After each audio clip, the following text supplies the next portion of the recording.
저를 따라해 보시죠. 주님이 인정하시는 인생.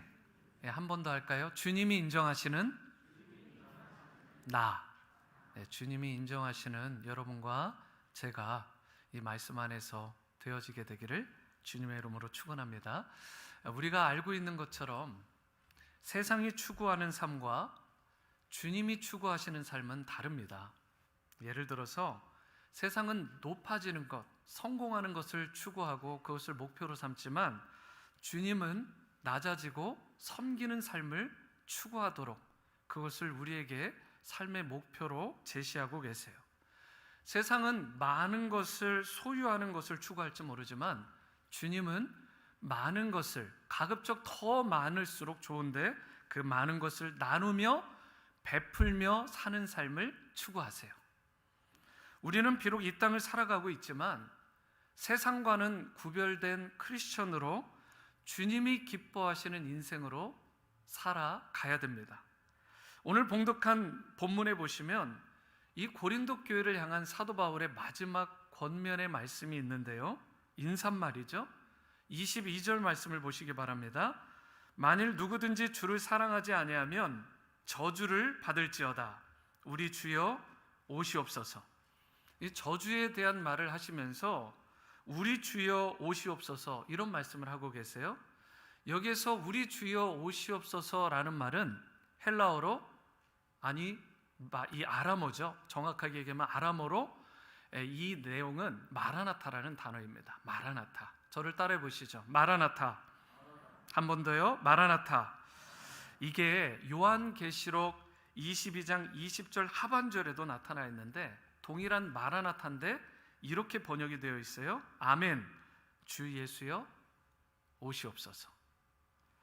여러분, 이처럼 마라나타는 다시 이 땅에 오실 예수님, 그분을 열망하는 우리 크리스천들의 소원과 신앙을 표현하는 단어입니다. 예수님께서 이 땅에 다시 오시게 되면 어떤 일이 일어나는가? 예수님께서 지금이라도 바로 이 순간에 이 땅에 오시면 무슨 일이 일어날까요? 두 개의 그룹으로 완전히 나누게 됩니다. 어떻게 나누게 되냐? 주님을 따르고 사랑하고 주님께 충성했던 그룹으로 한 그룹이 정해지게 되고, 다른 한 그룹은 주님을 거부하고 멸시하고 그리고 그분을 사랑하지 않았던 그룹으로 완전히 나눠지게 됩니다.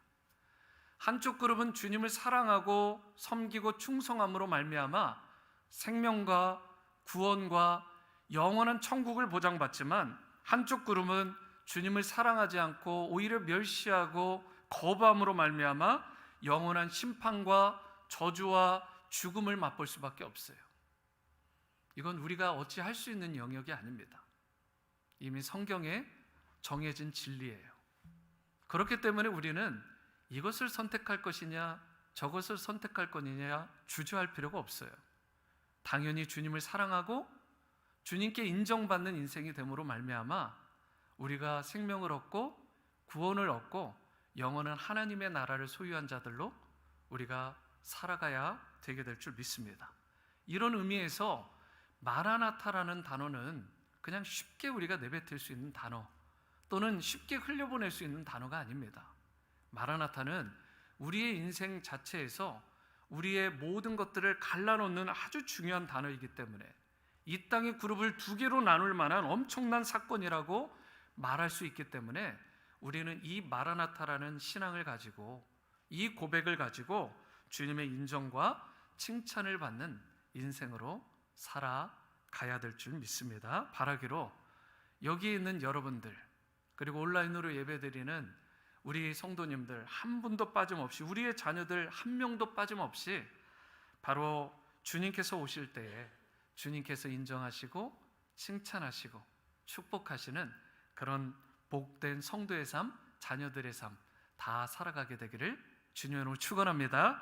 이처럼 우리가 주님이 인정하시는 인생으로 살아가야 되는 것인데요, 주님이 인정하시는 인생의 특징이 무엇인지를 알게 되면 주님이 인정하시는 삶을 살아갈 수가 있겠죠. 그래서 오늘 본문 말씀을 통해서 주님이 인정하시는 삶의 그 인생의 특징이 무엇인지 함께 살펴보는 시간을 갖고자 합니다.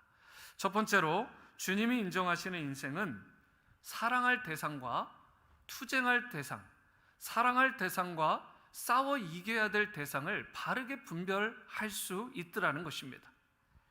먼저 13절과 14절 말씀입니다. 깨어 믿음에 서서 굳게 서서 남자답게 강건하라. 너희 모든 일을 사랑으로 행하라. 이렇게 말씀합니다.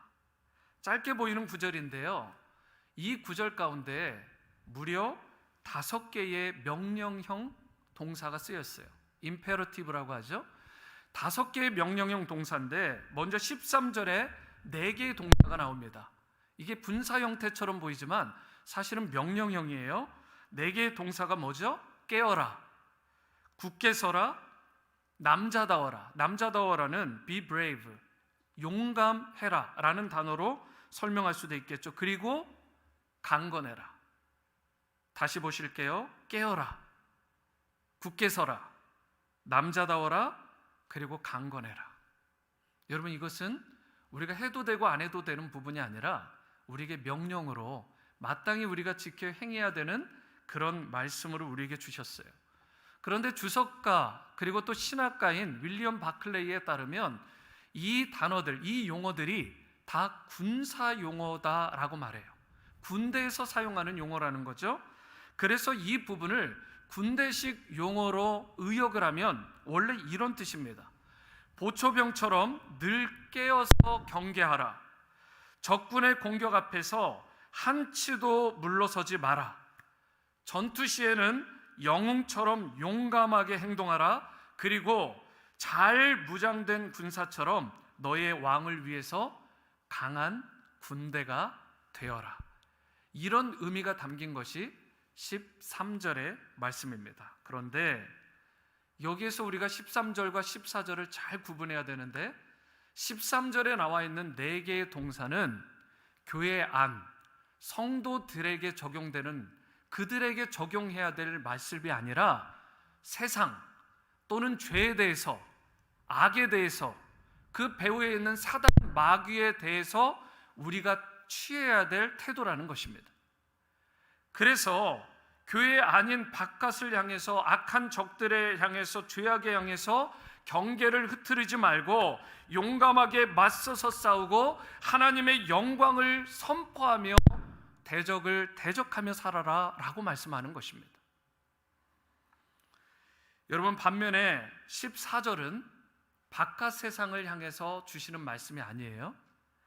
공동체 안에 있는 사람들, 믿음의 형제 자매들에게 우리가 어떤 태도를 보여야 되는지를 정해주시는 말씀이 14절인데 이 말씀 함께 읽어봅니다. 화면을 보시고 시작.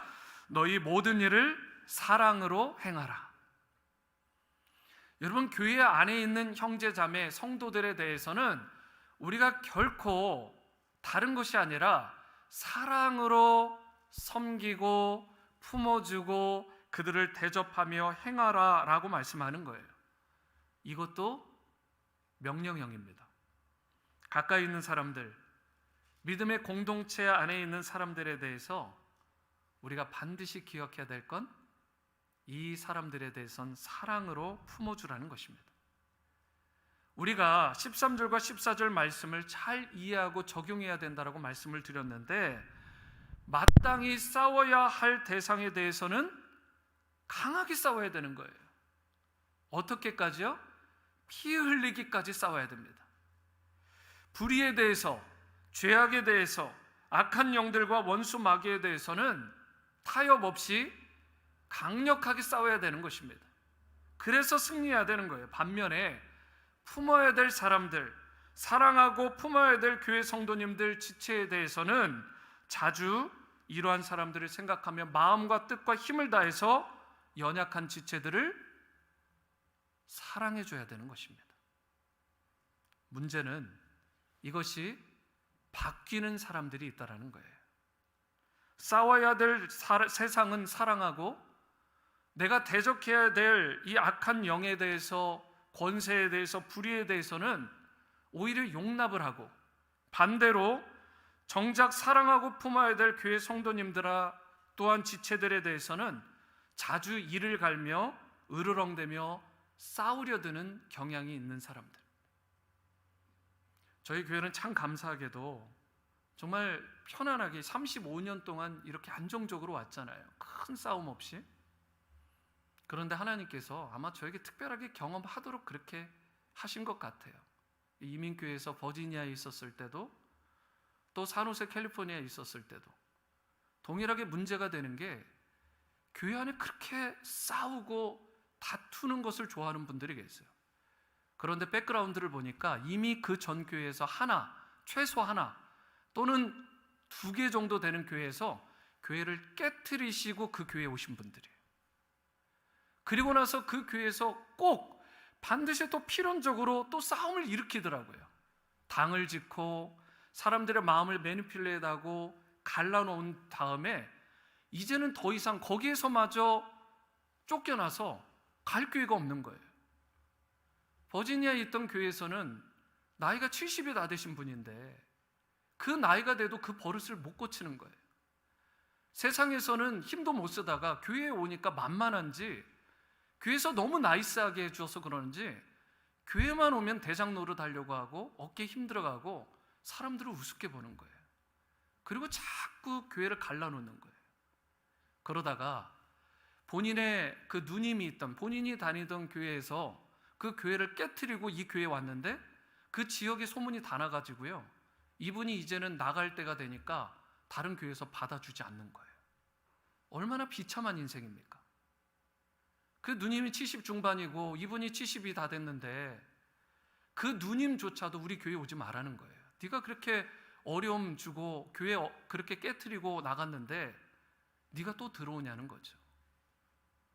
여러분, 특이해요. 한 번 깨트린 사람은 2번, 3번 쉽게 교회를 우습게 보더라고요. 여러분, 그런데 여러분 잘 아시는 것처럼 그렇게 한 분들은 특징이 뭐죠? 끝이 좋지 않아요. 너무 비참해요. 갈 교회도 없고요, 사람들이 품어주지 않아요. 여러분, 사랑으로 품어줄 게 있고, 그리고 대적하고, 그리고 몰아내야 될 때가 있습니다.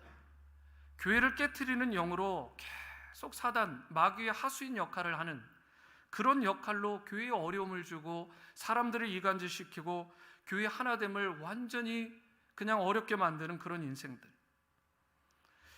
여러분, 여러분과 제가 반드시 기억해야 될 게 있어요. 성도 간에는 사랑해야 돼요. 아멘이십니까? 성도 간에는 다른 거 기억하지 마세요.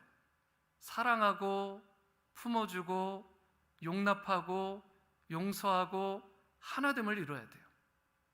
대적해야 될 대상은 우리 교회 안의 사람이 아니라 밖에 있는 악한 영에 대해서, 죄악에 대해서, 탐욕에 대해서, 그 배후에 있는 이 마귀 사탄에 대해서 우리가 피 흘리기까지 싸워야 되는 거예요. 여러분, 부흥회는 영적 전쟁입니다. 부흥회가 한번 은혜 받고 끝나는 거지 아니에요. 여러분, 영적 전쟁을 선포한 거예요. 나뿐만 아니라 모든 성도님들이 다 은혜 받을 수 있도록 우리가 도와주고 세워주고 사랑으로 섬겨야 되는 아주 귀한 시간이에요. 그래서 주위에 홍보도 하고, 믿음에서 떠난 분들, 믿음이 식어진 영혼들, 나도 은혜 받아야 되지만 다른 누군가에게 필요할 때 영적 전쟁을 선포한 사람답게 악한 영을 대적하며 그러한 영혼들은 따뜻하게, 지금 소외되고 힘들어하는 영혼들은 품어주고 주님의 품으로 돌이키도록 도와줘야 되는 거예요. 한 영혼이라도. 여러분, 그렇기 때문에 이 부흥회를 위해서 영적 전쟁을 선포하고 기도하셔야 되는 것입니다. 강사님을 위해서 왜 기도할까요? 그분이 영적으로 무장되고 강해지는 만큼 성령의 기름 부으심과 그 은사와 은혜들이 그 강사님을 통해서 그 집회 가운데 3일 동안 우리 교회 가운데, 우리 성도들 가운데, 또는 처음으로 또는 오래간만에 온 사람들에게 흘러가게 되어 있는 거예요. 그렇기 때문에 강사님을 위해 기도하셔야 되는 것입니다. 여러분, 기도하고 계시는 줄 믿습니다. 그리고 나머지 12일 동안 영적으로 잘 무장되시고 준비되셔서 여러분 큰 은혜를 받으셔야 돼요. 그래야 세상을 이겨낼 수 있습니다. 여러분과 제가 정말 주님이 인정하시는 크리스천으로 살아가기를 원한다면 이처럼 방향성을 잘 정해야 돼요. 우리가 싸워야 될 대상에 대해서는 잘 싸워야 되지만 품어야 될, 사랑해야 될 대상에 대해서는 우리가 모든 것을 다 걸어 그들을 끝까지 품어주고 사랑해줘야 되는 거예요. 그래서 교회 안에 성도들은 어떻게 해요? 사랑으로 대하고, 그리고 악한 영들에 대해서, 죄악에 대해서, 탐욕에 대해서는 어떻게 해요? 우리가 피 흘리기까지 싸워 투쟁해야 되는 것입니다. 이것을 잘 구별함으로 말미암아 가정을 바르게 세우고 또 교회를 건강하게 세우는 여러분들 될 수 있게 되기를 축원합니다. 두 번째는 주님이 인정하시는 인생은 섬기고 채우고 시원케 한다라는 것입니다. 저를 한번 따라해 보시죠. 섬기고 채우고 시원케 합니다.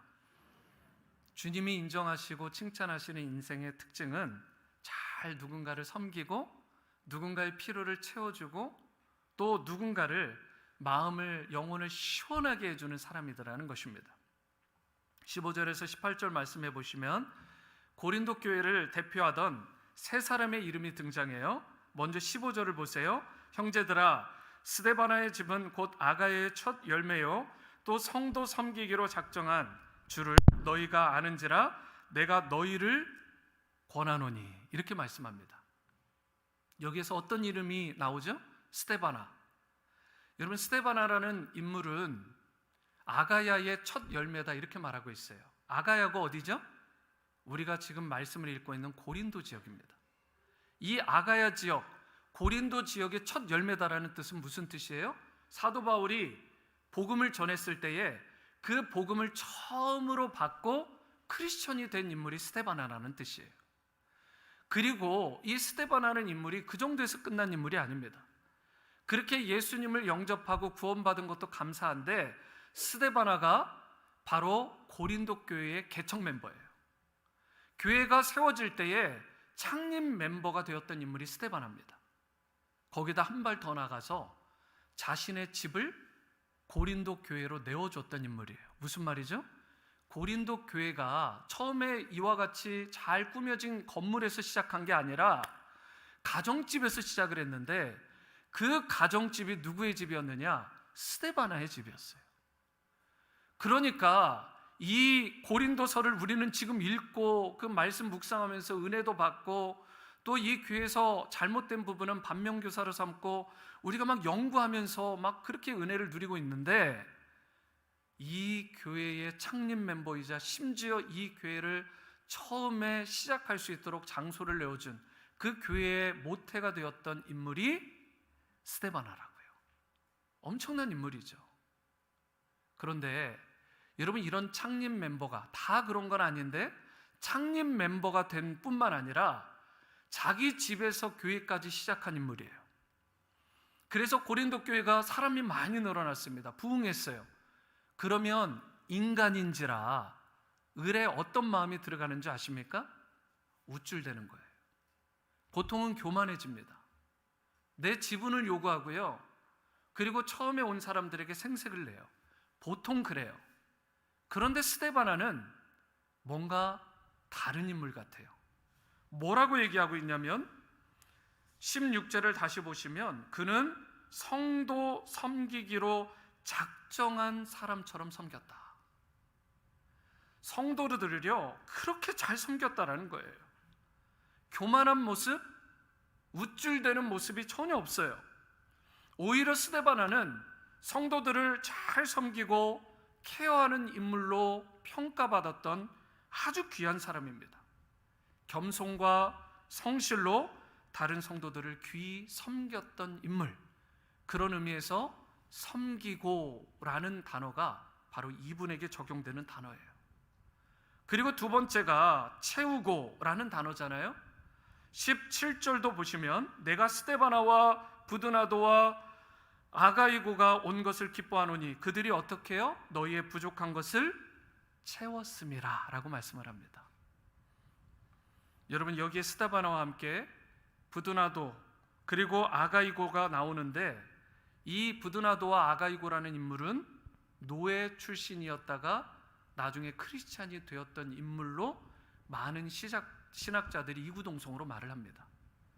그러니까 사회에서 가장 밑바닥 하층 계급에 속했던 인물들인데 초대교회, 그것도 고린도 교회라는 교회의 바로 창립 멤버가 되는 영광을 누렸던 인물이 두 사람이에요. 그런데 이 스데바나와 함께 이 두 사람, 총 세 사람이 어떠한 특별한 은사와 또 은혜를 나누며 살았느냐? 다른 사람들이 있을 때, 고린도 성도들에게 있어서 특별히 무언가 부족한 부분이 있을 때 그 부분을 채워줬다, 잘 섬겨줬다라고 말하고 있습니다. 여러분, 일반적으로 사람들이요, 세상의 사람들이 어때요? 여러분들도 그런 걸 경험했을 거예요. 누군가가 막 뭐가 부족해요. 뭔가도 이렇게 좀 다른 사람에 비해서 물질도 떨어지는 것 같고 사회적인 지위도 떨어지는 것 같고, 그러면 세상 사람들은 그 사람에 대해서 어떻게 평가하죠? 좀 무시하잖아요. 안 그런가요? 여러분 주위 사람들은? 좀 무시하고, 그리고 그 사람을 경시하는 경향이 있어요. 세상 사람들의 특징입니다. 저 사람 나하고 수준이 맞지 않네, 이러잖아요. 그런데 고린도 교회에는 스데바나처럼 자기 집을 오픈할 수 있는 그런 여유가 있고 귀족 출신들도 있었을 반면에, 부드나도와 그리고 아가이고와 같은 사람처럼 자기가 비록 노예였지만 신분적으로 하층 계급이었지만 이들이 서로 민글되어서 하나 되어서 서로가 in Christ, 주 안에서 형제로 자매로 인정하며 세워주는 그런 아주 독특하면서도 특별한 사랑의 공동체를 이룬 거예요. 그들이 있든 없든 신분이 어떠하든 뭐 그러한 것들에 상관하지 않고 다른 사람들의 필요가 보여지면 그것을 판단하고 정죄하고 자기가 교만하고 우쭐대기보단 그 사람의 필요에 대해서 안타까워하고 그 필요를 적극적으로 채워줬던 인물이 이 세 사람이라는 것입니다. 그런데 주님이 인정하시는 사람은 어떤 사람이에요? 바로 이와 같이 다른 사람의 필요에 대해서 잘 채워주고 섬겨주는 사람이더라는 것입니다. 여러분, 주님의 교회에 이런 사람이 많이 필요합니다.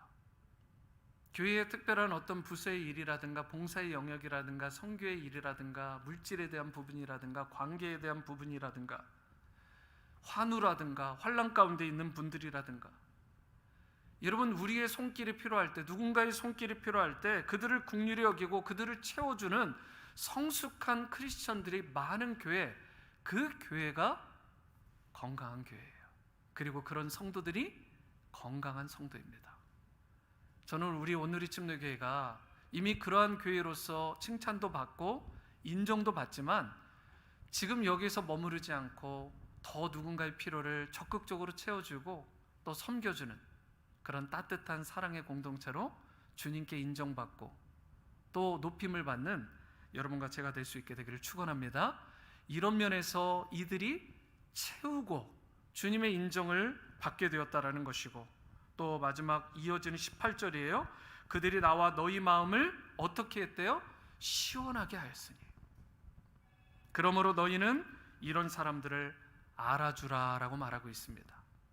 스데바나, 부드나도, 아가이고, 이 세 사람의 또 다른 특징이 나오는데 그 특징은 무엇이냐면 마음을, 누군가의 마음을 시원하게 해주는 사람이었다. 여러분, 그런데 여기에 쓰여 있는 마음이라는 단어가 푸시케라는 단어가 아니라 푸뉴마라는 단어예요. 푸시케라는 헬라어는 마음이라는, 소울이라는 뜻이 있다면 이 푸뉴마라는 단어는 여기에 쓰여 있는 사실은 오리지널 헬라어는 영혼을 말하는, 스피릿을 말하는 단어입니다. 그러니까 제대로 이 단어를 번역하려면 마음을 시원하게 한 정도가 아니라 우리의 마음의 가장 깊은 곳, 가장 은밀한 곳까지 들어가면 거기에 뭐가 있죠? 거기가 영혼입니다. 그런데 그 가장 깊고 은밀한 부분, 가장 그 영혼의 깊숙한 부분까지 시원하게 해 주었던 인물로 칭찬받았던 인물들이 바로 이 세 사람이라는 거예요. 여러분, 누군가를 만나보면 아시잖아요. 이 사람을 만나보면 내 마음이 너무 시원해. 또 만나고 싶어. 또 기대가 돼. 그런데 다른 누군가를 만나면 피곤해요. 심지어 짜증도 나. 다시 만나고 싶지 않아. 그런데 또 만나야 되는 상황이 생기면 어쩔 수 없이 직장에서, 세상에서 또 만나야 되는, 참 고달프죠. 마음을 시원케 하는 사람들이 아니라 마음을 더 답답하게 하고 어렵게 만드는 인생들이 있어요. 근데 여러분들의 입장에서 누구를 만나고 싶으세요? 마음을 시원하게 하는 사람들이 그립고 마음을 시원하게 하는 사람들 만나고 싶지 않으십니까? 우리가 예수님을 믿고 나서 우리 마음 가운데 성령께서 내주하십니다. 우리 안에 성령이 들어오신 거예요. 성령이 임하신 사람의 특징은 영적으로 다른 사람과 교통해야 힘을 얻게 돼 있어요. 누군가를 만났는데 자꾸 세상적인 이야기만 해. 영적인 이야기는 하나도 하지 않고, 물론 필요해요. 주식 얘기도 필요하고, 여러분 쇼핑 얘기도 필요하고, 먹고 사는 문제, 건강에 대한 부분 필요해요. 하지만 그것을 나누고 오면 여러분 영이 살아나고 회복되진 않습니다. 그런데요, 누군가를 만나면 성령 안에서 같이 교통하는 거예요. 말씀 안에서 교제하는 거예요. 그렇게 되면 어떻게 되는 줄 아십니까? 갔다 왔는데 마음이 시원하고 그 사람을 또 만나고 싶고 그리워지는 것입니다. 여러분, 그것이 바로 이 세 사람, 하나님이 쓰시고 인정하시는 이 세 인물과 같이 다른 누군가의 마음을 시원케 하는 사람의 특징이라는 것입니다. 여러분, 영혼이 시원하게 되면 어떻게 됩니까? 마음이 풀리게 돼 있어요. 영혼의 문제가, 우리가 성령이 거주하시고 영의 사람이 되었기 때문에 영계에 있는 4차원의 영적 세상을 살아가는 사람들이기 때문에 영혼이 잘 되면 그 다음에 마음이 풀리고 범사가 잘 되고 육체적으로도 강건하게 되어 있고 모든 일이 잘 풀리게 되어 있는 거예요. 그렇기 때문에 우리에게는 우리의 마음을 시원하게 하는 사람, 우리의 영혼을 시원하게 만드는 누군가가 필요하고, 동시에 나도 누군가의 마음을 시원하게 하는 인물이 되어야 되는 것입니다. 저는 여러분과 저뿐만 아니라 우리의 자녀들의 교육에 있어서도 그 자녀들이 누군가의 마음을 시원하게 하는, 세상에 선한 영향력을 끼치는 그런 인물들로 가이드해주고 키워주는 그러한 성숙한 우리가 될 수 있게 되기를 축복합니다. 여러분, 우리를 통해서, 이 교회를 통해서, 성도들을 통해서, 자녀들을 통해서 세상이 시원해진다면, 사람들이 쉼을 얻게 된다면, 만나고 또 만나고 싶어지는 인물들이 될 수 있다면, 여러분, 주님의 나라는 아름답게 세워지고 자연스럽게 확장되어져 가게 되는 것입니다. 이런 의미에서 여러분과 제가 이처럼 누군가의 마음을 시원하게 하는 인물들이 될 수 있게 되기를 바라고, 그리하여 주님이 인정하시는 복된 성도로, 자녀들로 다 살아가게 되기를 축원합니다. 세 번째이자 마지막은, 주님이 인정하시는 인생은 주님을 바라보며 간절히 기도하더라는 것입니다. 주님을 바라보며 간절히 기도하더라는 것이에요.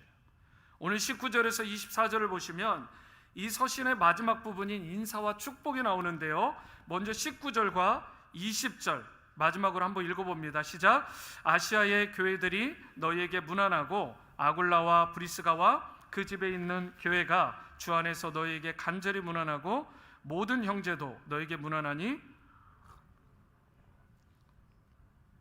너희는 거룩하게 입맞춤으로 서로 문안하라. 누가 누구와 문안하라는 것입니까? 고린도 교회의 편지, 로컬 처치 하나에다가 편지를 보내는데, 서신을 보내는데, 다른 에베소 교회라든가 또는 갈라디아라든가 골로새라든가 여러 지경에 있는 이 소아시아의 교회들이 너희들에게, 또한 아굴라와 브리스가가 있는 그 교회의 성도들도 너희들에게 문안한다라고 말하고 있어요. 왜 다른 여러 지역의 교회들의 문안을 이 지역 교회 하나, 고린도 교회 성도들에게 굳이 전하고 있을까요? 여러분, 바울이 이런 이야기를 한 것, 이런 생각을 한 것에는 교회의 하나됨, 성도의 동역, 그리고 그들이 서로가 서로를 위해서 세워주고 하나됨을 유지하기를 그의 마음 가운데 소망했던 것입니다. 다른 교회의 이 안부를 이 고린도 교회에 전하면서 너희들이 이 안부를 받고 너희들을 위해서 중보하는 이들이 있으니까 힘을 내라고, 그리고 복음 안에서 이 주님의 나라를 확장하는 일에 함께 하자고 그렇게 격려하고 세워주고자 사도 바울이 의도적으로 다른 교회의 안부를 고린도 교회에 전하게 된 것입니다. 하나 되게 하려고. 그러면서 21절에서 22절에 보면 나 바울은 친필로 너희에게 문안하노니 만일 누구든지 주를 사랑하지 아니하면 저주를 받을지어다. 우리 주여 오시옵소서. 이게 바로 마라나타라고 했죠. 여러분, 여기에 친필로 썼다라는 말이 나오는데, 그러면 이 당시에 어떤 관행이 있었냐면 일종의 대피를 하는 거예요. 고린도서가 16장이잖아요. 사도 바울이 직접 그거를 다 쓸 수도 있지만 보통은 다른 대필자, 믿을 만한 사람을 써서 자기가 불러주고 그걸 쓰게끔 하는 것입니다. 그런데 이 고린도서도 대피를 시킨 거죠. 그런데 내용의 원작자는 누군 거예요? 대필자가 아니라 사도 바울이 맞죠. 사도 바울이 다 이야기를 하고 내용의 100%이 내용은 사도 바울의 서신입니다.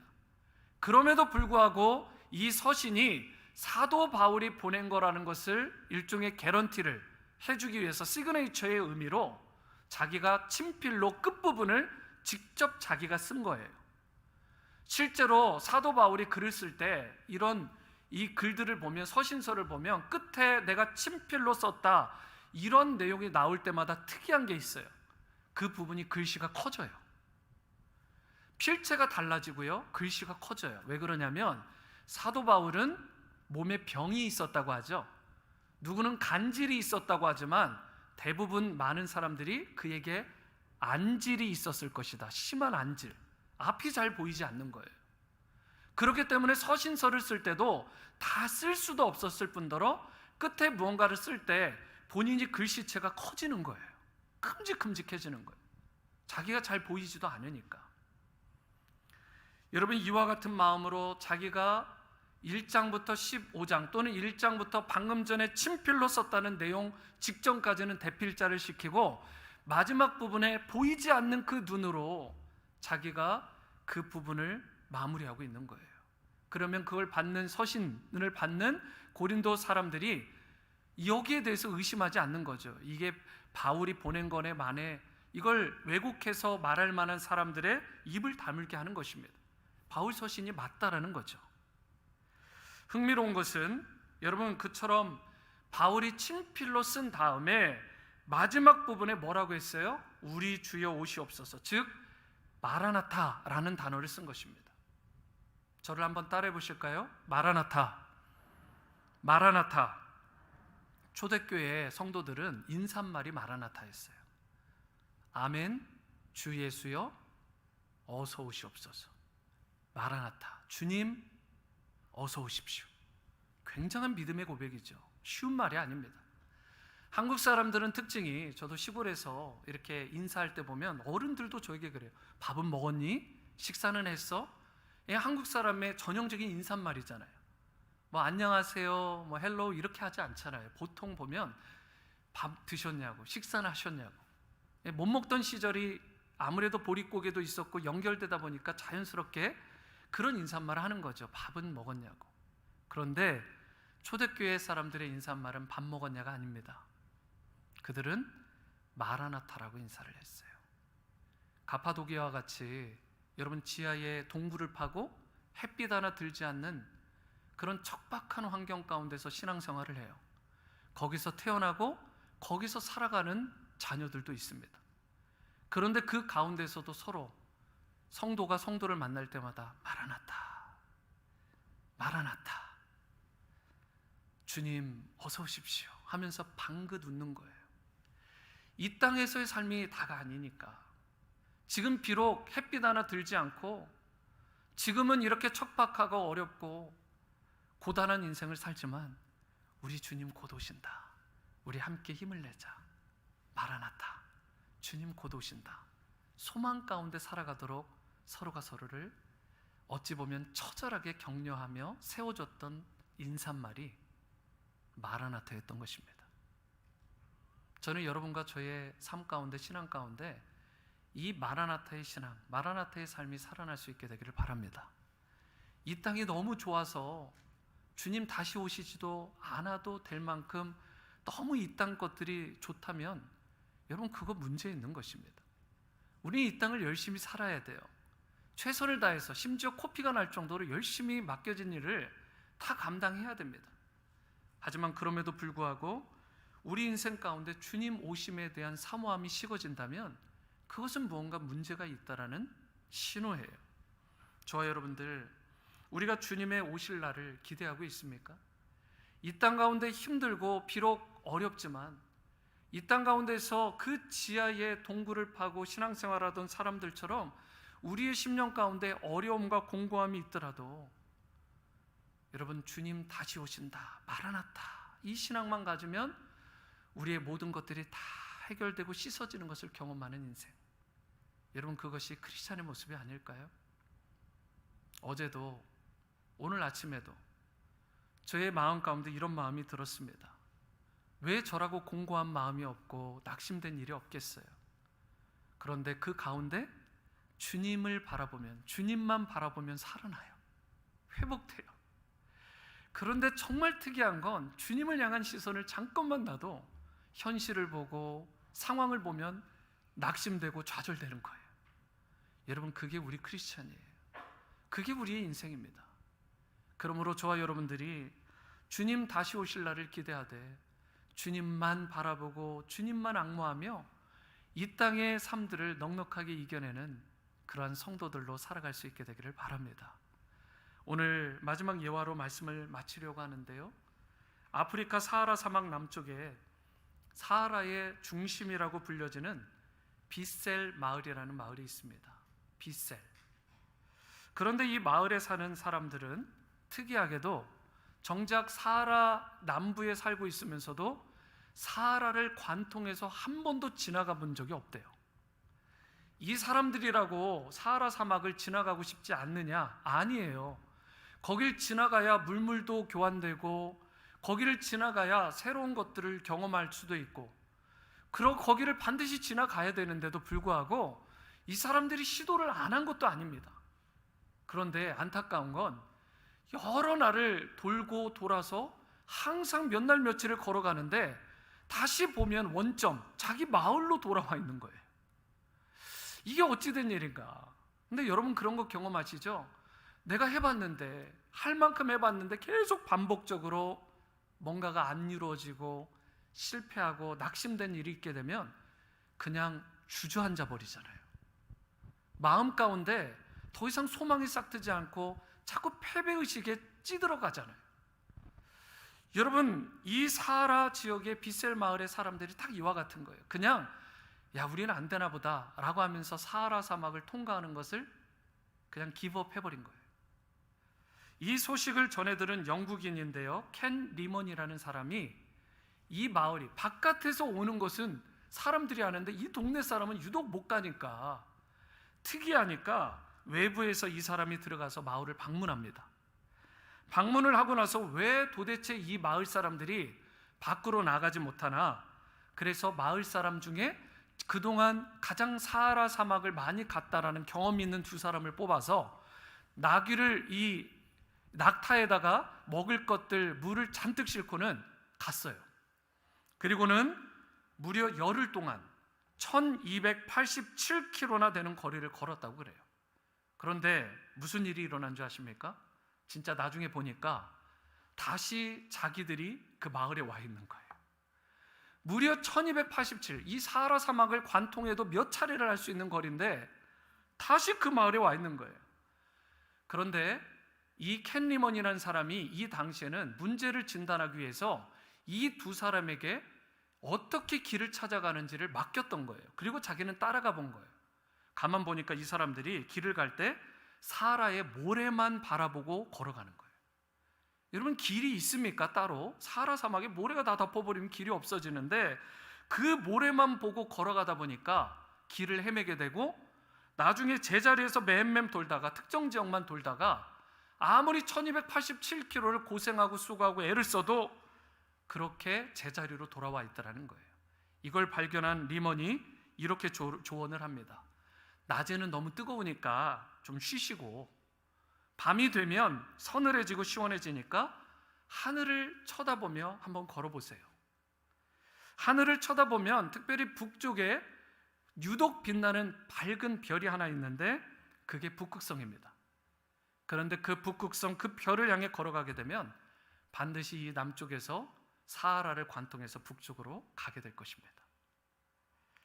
여러분, 실제로 그 사람들이 그처럼 북극성을 바라보면서 걸어가자 불과 낮에 쉴 거 다 쉬고 떼약볕 다 피하고 밤에만 시원할 때 이동했을 뿐인데 3일 만에 걸어서 사하라 사막을 관통하고 벗어날 수 있었다고 그래요. 그토록 그들이 원하던, 누구도 이루지 못했던 그 목적지에 안전하게 도착을 한 것입니다. 사랑하는 성도 여러분, 우리가 무작정 열심히 걷는다고, 떼약볕에 땀을 뻘뻘 흘리듯 수고한다고 인생의 길이 열리는 게 아닙니다. 노력만 한다고 인생의 문제가 풀리는 게 아닙니다. 아까도 말씀드렸듯 노력해야 됩니다. 우리의 모든 것을 다 걸고 최선을 다해야 돼요. 하지만 문제는 그것만으로 해결되는 게 아니라는 것입니다. 우리 인생의 참된 북극성이 되신 예수님을 바라보며 그분을 신뢰하고 걸어갈 때 나를 가로막고 있던 사막이 뚫어지게 되고 주님이 예비해 두신 그 축복의 목적지에 우리가 안전하게 도달하게 되는 것입니다. 그러므로 인생의 진정한 해결자 되신 주님을 바라보는 여러분과 제가 될 수 있게 되기를 바랍니다. 사람의 소리, 주위의 상황과 환경, 여러분 거기에 너무 시선 빼앗기고 여러분의 마음을 빼앗기지 마시고 낙심할 것이 아니라 모든 일의 진정한 해결자가 되신 주님을 바라보시며 간절히 그분 앞에 여러분들의 마음을 토하며 피로를 토하며 부르짖어 기도하시기 바랍니다. 그때 나를 사랑의 눈으로 바라봐 주시고 우리의 작은 신음에도 귀 기울여 주시는 주님께서 하늘문을 열어주시고 하늘 보좌로부터 내려오는 신선하고 신령한 응답의 축복과 은사들을 여러분과 저에게 물붓듯 부어줄 줄 믿습니다. 이제 주님을 바라보시고요, 간절히 부르짖어 기도하는 여러분과 제가 되므로 우리 앞에 가로막고 있는 그 문제들이 온전히 해결받고 풀어지는 은혜를 누릴 수 있게 되기를 바라고, 주님이 진정 인정하시고 칭찬하시는 그런 복된 성도의 삶 다 살아가시고 여러분들의 자녀도 그와 같이 주님이 인정하시는 자녀들로 성장해 가시게 되기를 주님의 이름으로 축원합니다. 이 시간 한번